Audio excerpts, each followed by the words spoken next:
Gets away from Kante, plays down the line for Suarez. 98 team of the year, Suarez. Here's a big past chance. Ramos. Suarez, what's he going to do? Tries to feed it back. Is that going to come to Ronaldo? Just trying to get a foot on that, maybe. Gullit now, the man that Bullock loves.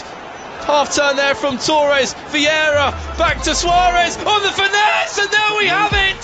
The Bullock is in London. He turns around, he celebrates. The Bullock, he had a plan and he's performed it. You're listening to the FUT Champions podcast with Richard and Brandon.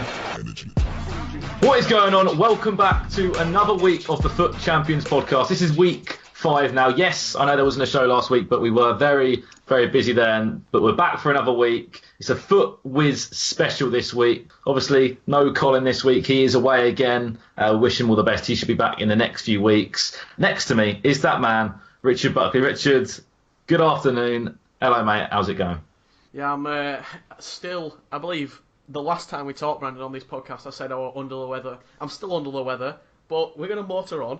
And we've got a pretty a jam-packed show. I believe we've got the most people ever on the podcast. So without any further ado, let's bring everybody into the conversation. So you should be able to tell the difference in voice. It helps that one player is from Germany, of course. And then what we have done is we've brought in another team manager to fill in to Colin's position. And we've got 2 players on from that team as well. So, of course, it's a FUTWIZ special, as we said. We've got Dan, obviously the team manager, co-founder of FUTWIZ. We've got Zelonius, a player, obviously representing Great Britain, England. And then we've got FUTWIZ Dubzje from Germany. So without all interrupting each other, we'll come over to Dan. Welcome to the show. Thanks very much for having us. It's nice to be on. Zelonius, hello. Hi, thank you for having me. Dubs, welcome to the show. Hello everyone, thanks for inviting us. And right, so let's just kick this off then. What we like to do is talk a few things about what's happened in the scene recently. So Rich, let's just talk about those guys that are still on those 40-40 runs at the moment. I think it's only Shells and Aggie left in the pile. Yeah, some absolute mad stats going on at the minute. I believe Shells on the PlayStation floor is 7 weekends in a row. 40 wins from 40. What's interesting as well is that we've also got 2 new guys that were picked up by FUTWIZ during the qualifying month, or since obviously FIFA 18 went live. What was your plan with that, Dan? Was you always thinking, right, I want to bring new guys into FUTWIZ, the roster? Because obviously there was guys going out, people coming in. Was it always November's going to be the time we're going to strike? So we've had a few roster changes, as people are aware. It's eSports. It's something that people are going to get more used to with FIFA, especially because it's a very new thing, eSports and FIFA. Players are going to come and go. With the game being on a very strict cycle basis, game by game, there are going to be players who come to the new game and figure out that the game really doesn't suit them, or they don't want to put the time in because they don't feel that they can really compete at the level they want to be at. So there'll be players who sign for the year and then decide, maybe a month in, I can't really do this. And of course, there'll be players who emerge, having not been at that same level in the previous year, that suddenly feel, this is my time, this is my year, this is my breakthrough, I'm going to do it.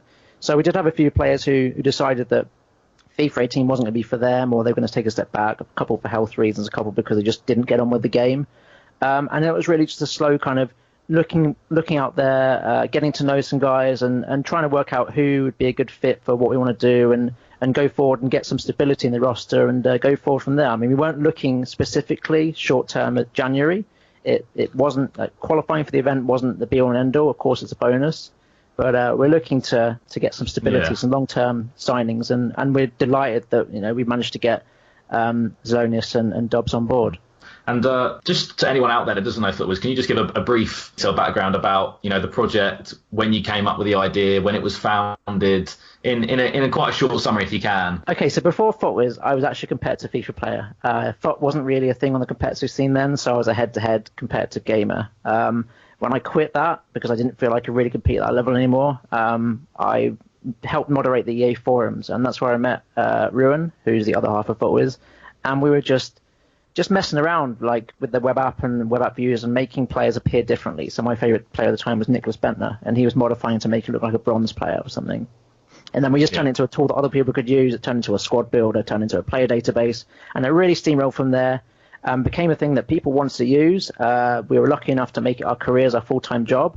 And it was always our intention to get back into esports, since that's my route. And when FUT Champions was announced, that was when we said, hey, we're going to do this. We're going to start making plans to launch our esports team. And that's what we did in January and launched Team FUTWIZ. Yeah, so you speak about FUTWIZ now and some of the recent additions over to Zelonius and Dubs. How has your progress gone forward since joining FUTWIZ in terms of FIFA? Yeah, sure. So I've been with FUTWIZ for about 2 weeks. Just until I stream every day. The hype from joining FUTWIZ instantly was pretty cool. My Twitter following went up tripled in a week or two, and I had lots of new people wanting to talk to me, which is pretty cool. I've been practicing against lots of different pros and other top 100 players, so I feel that it's helped my level of FIFA improve instantly. And I guess when I joined FUTWIZ, I mean, part of the motivation to qualify and get really good at FIFA this year was to hopefully get a pro contract or an offer like that. But then when I talked to Dan and FUTWIZ decided to give me a really good opportunity, I thought that was when the hard work really starts now, because I don't want to go to January event and do rubbish, or I want to be able to keep qualifying for events. So it's given me even more motivation, I guess, to keep improving and keep getting better at the game. And what about for you, Dubs? How's it impacted on you signing for FUTWIZ? To be honest, before I signed for FUTWIZ, barely anyone knew me. And after I signed, my Twitter page, especially my followers, I had, I think, around 700, and now I'm almost at 6K. Nice. And the messages I get daily on Xbox and on Twitter, like people are asking me for games or how to improve their game, that's incredible. And at the moment, it feels like a dream, really. And we'll come back to Dubs shortly about that, but obviously, Dan, there's a few countries out there that are really, taking a stride on esports. So we talk about Netherlands, we talk about Germany. How important was it? You've got Dubs in from Germany, and now he's potentially in there as one of the best German players.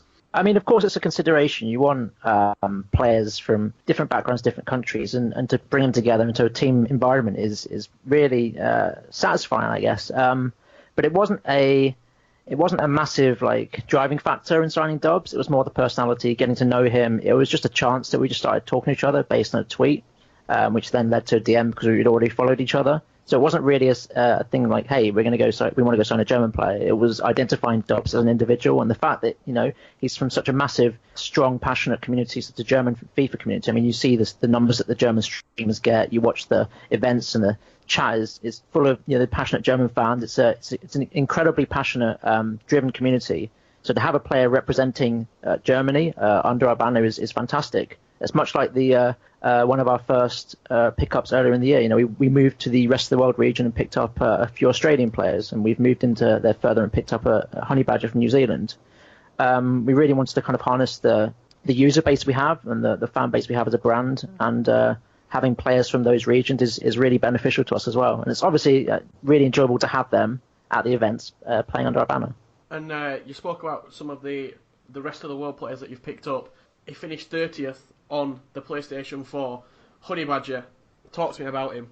He's a really, really nice lad as well. He's really got a bit driven. of a story, because he actually used to live in England, didn't he? Yeah, he grew up in Woking and moved to Auckland in his teens. But I did ask him, if you've got to pick one to represent who you pick, and he said he's got to stay, loyal to his current place of residence in New Zealand. So he's flying the flag for them. But no, he's a cracking lad. He's incredibly consistent, despite playing his games, I think, in one sitting. I think he said he was actually playing the 40 games in one go. So he's been smashing it. He's done incredibly well to qualify on a really stacked PlayStation 4 leaderboard. I mean, looking at the leaderboard and the number of wins people are getting and yet missing out is ridiculous. So no, he's been fantastic. How important is it as well that you look at? I'm just looking at some of the facts here for the top 64 from the Xbox One of November. It was 48 European players, obviously 2 rest of the world, 14 from Americas, and then over on PlayStation it's 5 Americas, 4 rest of the world, and then 55 Of course, that may have changed by now. But if you look, 6 rest of the world players, one of your players is a FUTWIZ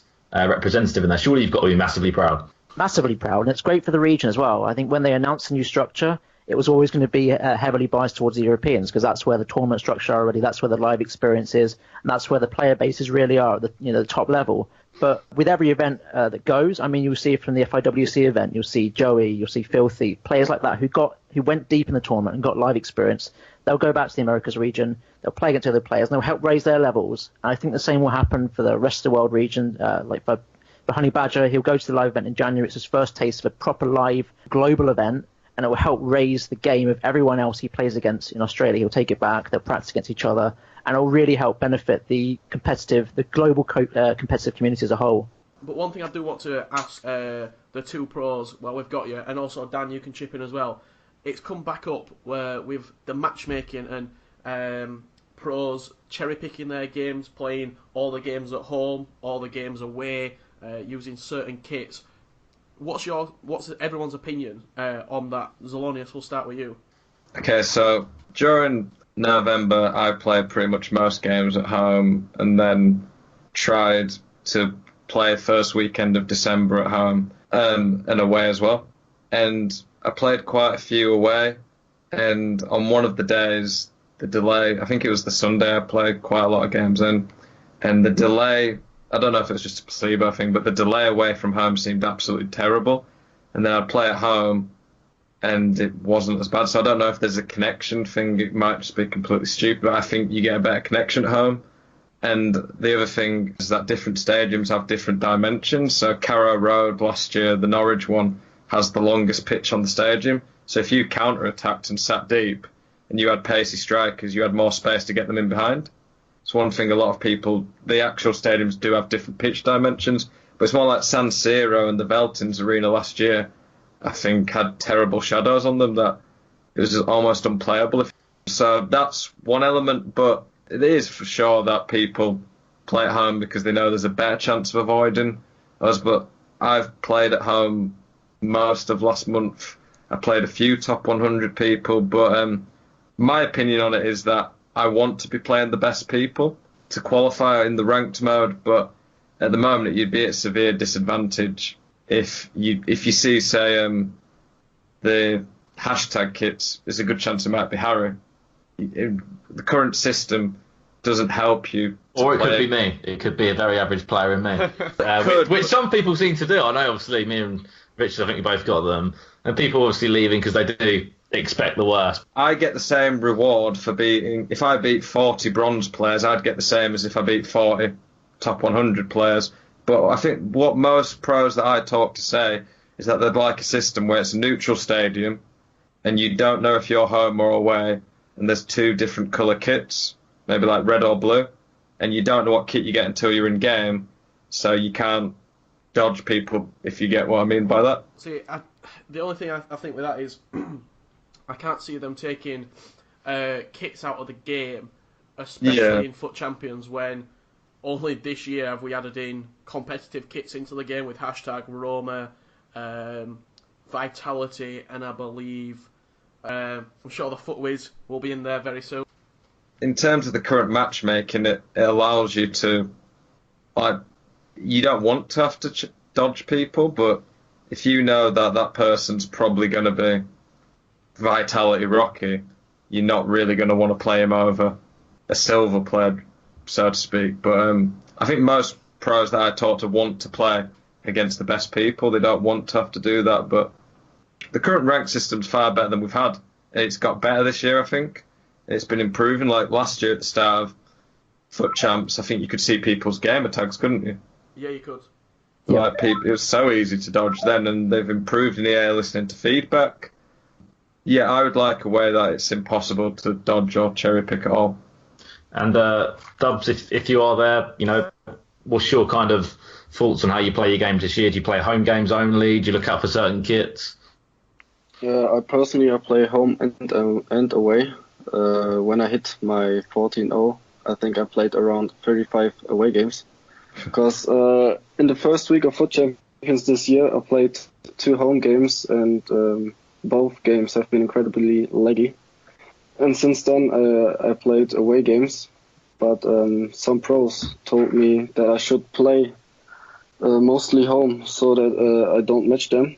And I think lots of people already heard about it, that some kits are like danger zones, like the yellow PG kits and kids like Wolfsburg and Schalke. And obviously some pros did use them, so they won't match each other. To be honest, I used the yellow PSG kit as well, but I used them only when I played away, so if a pro would have matched me, they probably would have left the game. I see. So just all the finer details. So let's just talk to you both about how that November qualifying month went for you. Obviously, we'll talk to you, Dubs, first. 28th in the world, you finished in the end. You hit the ground running with a 40. Talk to me about that first weekend. Was you like more very, very, very concentrated that weekend? How did you play your games? Did you play 5 at a time? Did you play 10 games at a time? Did you play all the 40 at once? I played, I think, 10 on the Friday in one go. And the first 10 are most times the easiest games of all. And I think I played 10 on Saturday and 20, last 20 I played on Sunday in one go. Was that your first 40 wins on FIFA 18? On 18 it was my first 14 all year. So what was your reaction after you hit that 40? Was you like, wow, I could actually be in with a serious chance of qualifying now? Or I was so happy at the moment. Couldn't really think about anything. Yeah. Like, so many people messaged me. Like, I had to work at the next day at 4 o'clock, and I was at bed, I think, at 2. Oh god! And then you went into the next weekend and hit 38 wins. Was it the exact same tactics again you went for there? Yeah, I played the same games, yeah, but I lost one game on penalties, and that hit me a bit, to be honest. And after that game, I was a little bit mad and went straight to another game. But luckily in that game, I won on penalties. But if you lose, you should definitely take a break. Yeah, I think that was hashtag Ryan that was on the show a few weeks ago, that did say that as well. But just the last 2 weekends, you hit 37 and then a 38. You know, what was your reaction after you hit that last 38 from the last weekend? Was you like, I've done it, I'm there? You know, did you go and celebrate? I was happy and disappointed at the same time, because I wanted to finish the month like I started it, with a 14-0. But a disconnect didn't make it possible. So after that loss, I lost a bit of concentration and lost another game. But I still managed to finish on 38 wins and 153 overall. So I was incredibly happy afterwards. Very, very positive indeed. And Rich, I'm sure you can talk to Zelonius about his record. Yeah, talk me through it week by week. What was your mind process going into it? Okay, so I didn't really play too much competitive FIFA last year. Before FIFA 17, I didn't play it for about 5 years really at all. And then when FUT Champs came back, a bit like Dan said, I thought FIFA eSports was going to be a big thing, and I got top 100 in FIFA 17 in the first month. And then I was pretty busy, so I didn't play it too much, but I decided at 2018 FIFA to really give it a go. And then when I got top 50, I got 47th in October. Now, did they announce at the end of October about the qualification top 64? Yeah, I think it was about maybe last weekend in October, yeah. Yeah, so I'd got top 50 in October, and then, which surprised me to be honest, and then when I saw that it was top 64 for the next month, I guess I put a bit of pressure on myself, thinking, well, if I can do it in October, then why can't I do it next month? And if I qualify, the big opportunity that is. I got 38 in the first week, I think. Yeah, you got 38, 39, and then that last week you can probably talk to us about. I'm sure you had a bit of panic, did you? Yeah, so I got 2 38s. I think I lost a penalty shootout in the second week, which, a bit like Dub said, advice, if that game really tilted me, I guess. I think he had 3 shots on target, I had like 15 or something. Then I lost on penalties, which really annoyed me.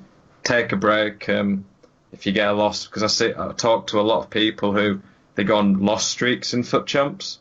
Because when you're playing so many games in a short space of time, it's very easy to lose your head and just lose games you shouldn't. But then third week I got 39 and I was 38-0 that weekend, and then I lost a game in the 39th game, and I'd never got 40-0 before, so I think I wanted to cry after that game, but I took a little break and played the fourth and got a 39. So I knew going into the last week that 35 wins plus would pretty much guarantee it. But I was very nervous going into the last weekend, knowing that it's a potential life-change opportunity to qualify for an event like this. And before that weekend, my worst week of FIFA this year had been 37 wins. I dropped a couple of games I probably shouldn't, but I just didn't play as well that weekend with the nerves and pressure. But yeah, 36 was enough in the end. I lost the 40th game, actually. I normally stream every weekend league, but that one I was a bit too nervous to do it. So my wife sat and watched the games with me as I played and kind of celebrated after we won the 39th game. So I think I'd got 36, so I knew I was safe. This is an interesting point, is that a lot of FIFA players are obviously in a different situation. You're married with a wife. and it's impressive to see that obviously she's so supportive behind it and that. Yeah, she is. Does she really get the eSports scene yet, or is she still slowly grasping it? I think so. I worked last year full time at a school, and I decided just at the end of August I'd quit my job to really give it a go this year and see what happened, because I was top 100 a bit last year, and I thought maybe it's just the consistency. And we talked about it and we said, look, I'll try until January and see what happens. If I don't make it, then I'll go back to the same normal job, but yeah, whatever, by January. And then she's always been very supportive of it. I mean, she's not the biggest fan of the tilt and the rage that sometimes FIFA induces. But yeah, she's been very behind it and supportive. Yeah, she's been biggest fan, I guess, really excited about it all. And when qualified, she was really happy. It's been a cool experience. If you like what you're hearing, why not subscribe? Just go to @FUTChampionspod on Twitter, drop a follow, and then you'll find all your subscription options in the pinned tweet. Next question's for Dan. Me, Brandon, you as well. We do play weekend league, but I find the consistency is very hard to. My first 10 games, as Dub said, that's the easy 10, and usually I'll either go 9-1 or 10-0 that first 10 games, and I'm like, you know what, I could definitely do this, and then it's between game 11 and game 25 where it just all crumbles. What is it between those 15 games where like the head just goes?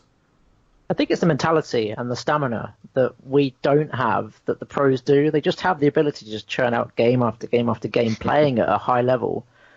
Sometimes after a very tough game where I've narrowly squeaked a win or something, maybe just narrowly lost, I feel drained. And I then feel like, no, I've got to play again. I've got 40 games to play this weekend. So although I want to be able to space them out, I've got to work, sometimes pick the guys up if they're feeling a little bit or raging a bit of the game, like, try and keep their head screwed on. So sometimes my timing isn't ideal. Like last week I ended up not sleeping and playing all the way through the Friday night, which was a massive mistake. I went to bed at 9 a.m. having just I called it after I matched up against Rafsu, the Leon player. He absolutely spanked me. It's like, yeah, that's me, I'm done. It's like 8 o'clock in the morning and I can't do this anymore. But yeah, it's the mental stamina which sets them, I think, on another level. And a point you talked about, the strategy obviously for going into esports with FUTWIZ. Did your plans change compared to last year in FIFA to this year in FIFA? Do you feel like you've got a different approach to this year, or? Not really. I mean, we've built on a team. We started off with just the one player last year, and then we came into this with a pretty healthy side squad. But our approach really hasn't changed. I think we're still going after very specific players. The recruitment process is very slow. Generally, it's a case of getting to know players, identifying the first like with Dubs. I followed him some time ago. We only recently got talking during the qualifying month after he approached us, and we just exchanged a few tweets. But with Zelonius, he originally emailed us, I think in September or maybe even August. It was at the time we weren't really looking for players because we had a pretty packed roster. But I just said, we'll keep tabs on you, keep an eye on you, and it kind of went from there.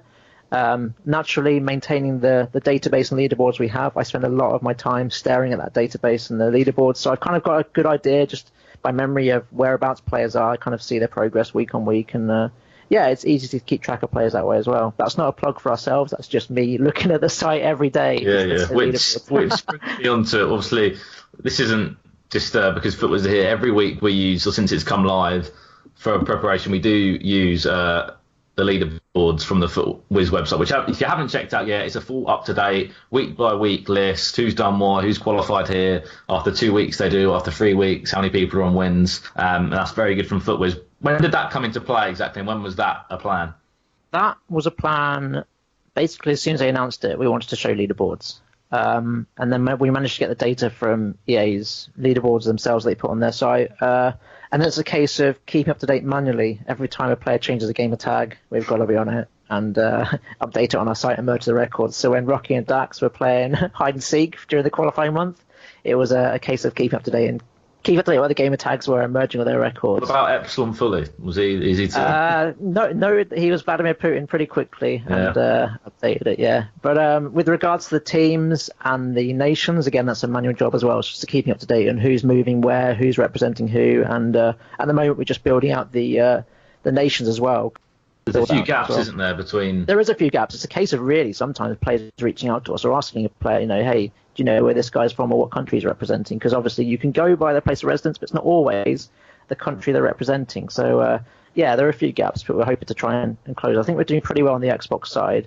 PlayStation is a bit more difficult because of the nature of not being able to change a gamer tag. There's some people who've got gamer tags which have had for a long time, which aren't actually, they've got gamer tags that aren't related to the actual FIFA alias. So me and Brandon met Dan in Berlin, and you mentioned one thing to me there, which was it stuck with me, and I wanted to see how it grew in FIFA 18 and as eSports in FIFA grew bigger, and that was the fact that you were the only person there going to every single game that were taking place in Berlin, the FUT Champions big grand final, and actually keeping people up to date with all the results as they were taking place there.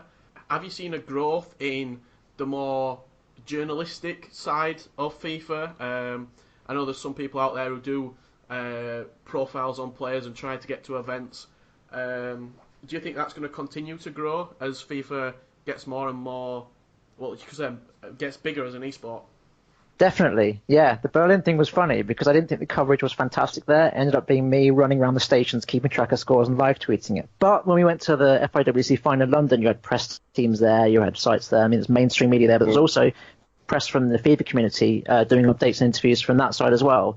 So I think that's naturally going to grow throughout next year. I think, especially with a lot more players at the event as well, there's a lot more opportunity for interviews. There'll be a lot more games, obviously, as well to cover. So I think it will naturally grow, and I think it did get better throughout the year last year. No, it's going to get. I've got some exciting journalism for you.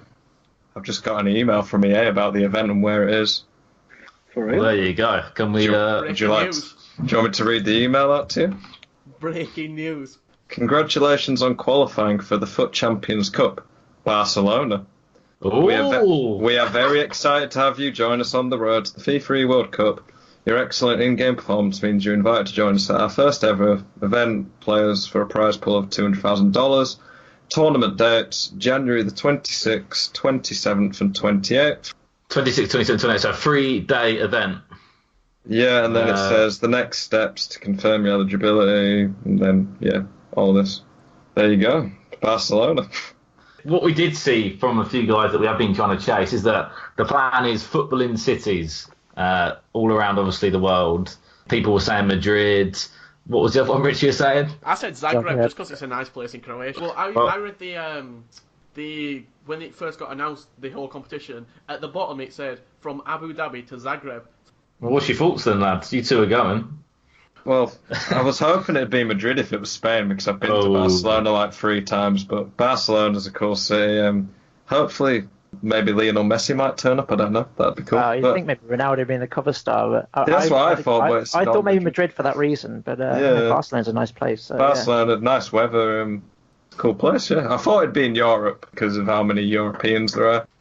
Barcelona it is, and what will be interesting is if there's a game on that weekend as well. I believe it is on the weekend to go to indeed. But Dubs, you happy with that trip to Spain? I'm definitely happy, as I'm half Spanish. And I have a family in Barcelona as well.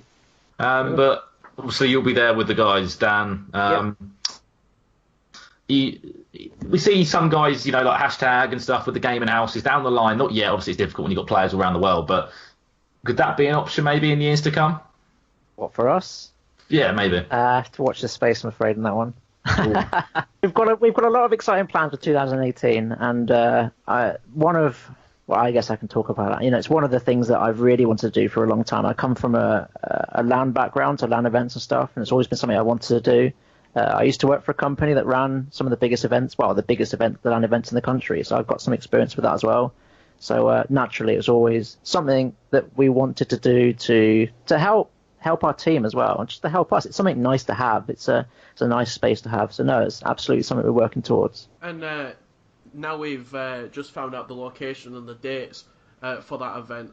Is there going to be any maybe boot camps, Dan? Do you think it's something that it helps the players in the build up to a big tournament? Maybe try and get other pros involved and try and spar against the best coming into a competition like this? It's definitely helpful to play against other pros. I mean, Zelonius is currently doing a YouTube series where he's actually playing other pros that have qualified in best of 3 formats. So that's brilliant, preparation for an event like this. Yeah. Going towards a live environment, of course, it's something we'll look at. And now we've got a date and a venue. Of course, it's something that we'd love to do. So we'll have to see what's coming next month. And also, you're there as the manager or the coach, you could say. What goes through your thought process when you're preparing players at the event? How much input do you like to have? As much as they want. So if there are players that want to be left to their own devices and think they've got their preparation all sorted, then that's fine. I don't want to interfere with what they've got going on. But if they want help, if they want advice, if they want to talk about what it's like to play at live events or how to prepare themselves for the tournament structure, what it's like to come back from a loss or to continue the momentum after a big win. No, I'm on hand to talk about all that kind of stuff at an event and coach them through it as much as they need it. And a point to make as well, like for some guys, it's going to be their first LAN event. What advice would you give to them? Obviously, it's a bit different from playing the comforts of your own home. It's absolutely different, yeah, and it's something we discussed at length really before signing, because it's something I think we can help with. Having experienced these events in person in the last year and coached some of our players through it, and also having played lots of FIFA events, live events myself in the past. So there's a lot of advice. Really, the big one is preparation, getting a good night's sleep, looking after yourself. Which sounds easy, doesn't it? It does sound easy, but it's really not. When you're nervous the night before, there are a lot of players who wake up the next morning like, I hardly slept. Especially in Vancouver, when there were players coming from Australia having completely, had a crazy time zone. I think Dasari came in the day before, even the morning of the event, I think, having, jet lagged and hardly any sleep. There are some players that can't prepare properly. They're lucky enough that most will be from Europe, which is still a job to get them there, but obviously the guys coming over as well, they're going to need more time to prepare. Yeah, they're going to have to adapt and adjust their schedule somewhat to make the kind of transition to playing in Europe and being in Europe for that weekend a lot more seamless, and it will help them. It's like we said, it sounds like an easy thing, but it's really not, and it makes a big difference. Preparation is a massive part of playing an event. And the last question that probably has a big talking point in itself, esports down the line. Are you looking forward to more football clubs getting involved, or are you very much an esports org kind of guy, the Epsilons, the XLs, or are you happy to see both? Everything. I think it's important to have traditional esports organizations and big football clubs involved. I think it's very healthy for FIFA as an esport and pushes things in the right direction. I think there shouldn't be a balance one way or another. We've seen the FIFA Club World Cup for the football clubs, and we've seen the Gfinity Elite Series for traditional esports organizations. So to see things like that feeding into the eWorld Cup is very healthy. I think we'll just see more traditional esports organisations get involved. We're obviously seeing more football clubs getting involved. It's a shame that it's not really happened in England just yet, but here's hoping that other Premier League clubs pick up on what West Ham and Man City have done so far. But no, I think things are going in the right direction, and it's just a case of waiting and just continuing the momentum for the clubs and organisations that are currently involved. And we speak about it every week to Colin, the Roma eSports manager. We've got another manager on in Dan. How long do you think before some of the biggest organisations across esports get involved? Your Optics, your FaZe, your Envious? I mean, it's going to be a matter of time. I mean, we saw, like with Colin, they had Roma combining with a powerhouse traditional esports organisation with Fnatic. So we could see maybe relations like that forming in the future. Who knows? There are a lot of clubs not involved yet. There's obviously a lot of esports organisations not involved yet. So could only be a matter of time before some of these seem to get involved. Like, Liquid got involved. towards the start of FIFA 18. I think SK picked up a player in the last couple of months. So they're getting involved. It's happening. It's just a matter of time before we see more joining the fray. And obviously Gfinity was announced last week. Obviously we didn't record the podcast then. What do you make of that, Richard? Obviously it's coming now. It said that any player can play. It's another big opportunity for, without using the FUT Champs scheme, for a lot of guys to maybe make a name for themselves. Yeah, it gives people almost another string to their bow, you could say. It lets people have another platform to be able to really prove themselves on at a high level. Because I think last year, one thing that a lot of the pros were asking for were more tournaments against people who are at the very top of the game. And I think the Gfinity series, it enables you to do that. And also to really put your name on a pedestal above other people and get your name out there to a bigger audience. Because that's one of the things a lot of the players don't have, is a big social media following, or there's only a select few that have got over maybe 15,000 followers. Kurt, Gorilla, Sean Allen, and maybe the hashtag lads having that sort of social media influence, which is quite a big thing when you're looking for new organisations and new football clubs to get involved. And Dan, obviously there's a few guys that haven't qualified in that January month. It's another opportunity for these guys to really, get involved still. Yeah, I think looking at the schedule as well, I think we see 8 people from each FUT Champions Cup feeding into the playoffs. There are a lot of spots that are yet to play for, a lot of spots from competitions that have yet to be announced. Like they've mentioned third-party events on the schedule. I think Gfinity is the only real big one so far that's been announced, and that's feeding directly into the eWorld Cup. So I think we'll see a lot of events over the next 6 to 8 months really feeding into the eWorld Cup. So there's lots of opportunities to play for. January isn't the be-all and end-all. Like I said, when we're looking at recruitment, we're not looking at players who've just qualified for January. We're looking at a long-term kind of who is going to perform over the year, who is going to be a good fit for us and commit to a stable roster. And before we end the podcast there, first go over to Zelonius. What do you do now? Now, obviously, you've got Christmas kind of a bit of time with the family, maybe, if you're not streaming all the time. But how do you prepare for that January event now? Just keep grinding your games out every week? So, like Dan said, I've got this YouTube series where I'm trying to play as many people who've qualified for the event, top 64. So that's good practice itself, get to talk. It's nice just to make friends with some of these people. Also, it's very good practice. I'm trying to do 3 or 4 of those every week. I've already got like 10 or so top 100. That's pro. Like friends that I play against, lots of friendlies, practicing against them. Obviously, you've got your 40 weekend league games. Trying to get I think that's mostly about trying to get your consistency level up.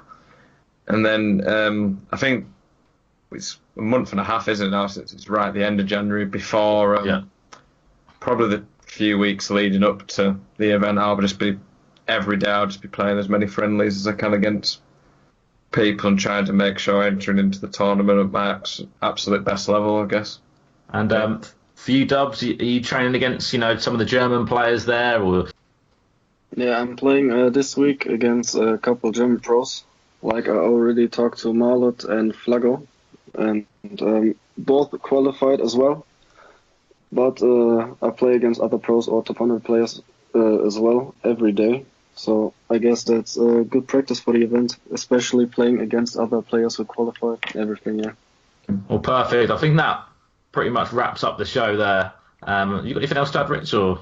Yeah, I think now we've found out the dates, I think for every pro who is listening to this podcast, just get out there and play as much FIFA as you can, but against the very best people. I think that's going to prepare you, because you can't really prepare for a LAN environment. So just try and get as much good practice in as you can. And I'm sure, Dan, final thoughts on Barcelona? Well, I'm happy with it. It's not too far away, but it's a nice place to go to. It's a big football kind of community. Got a lot of passion for the game, so hopefully be able to get a nice crowd there as well. So in Madrid there was a decent crowd. There's a lot of locals, I think. So hopefully they'll be able to build a nice atmosphere and maybe get some chanting going as well during the TV maybe a bit of sun as well. Yeah, that'd be nice as well.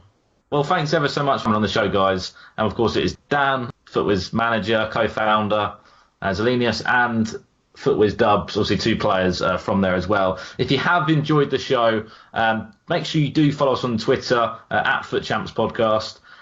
Use the hashtag, obviously, FUT Champs Pod to get involved. Whether you listen on YouTube, iTunes, Mixcloud, we do appreciate all the support so far. We just hit 1,000 followers last weekend, so a big thank you on that side of things. I'm going away next week, sorry. So we'll see if the podcast comes or not. I'll leave that one to Richard if he's feeling a little bit better. A Christmas special, potentially. But yeah, nevertheless, thanks so much for listening. Enjoy your weekend. Hopefully Weekend League goes well for you. And Barcelona is on the cards for January for these guys. Until next time, we'll catch you later. Bye-bye.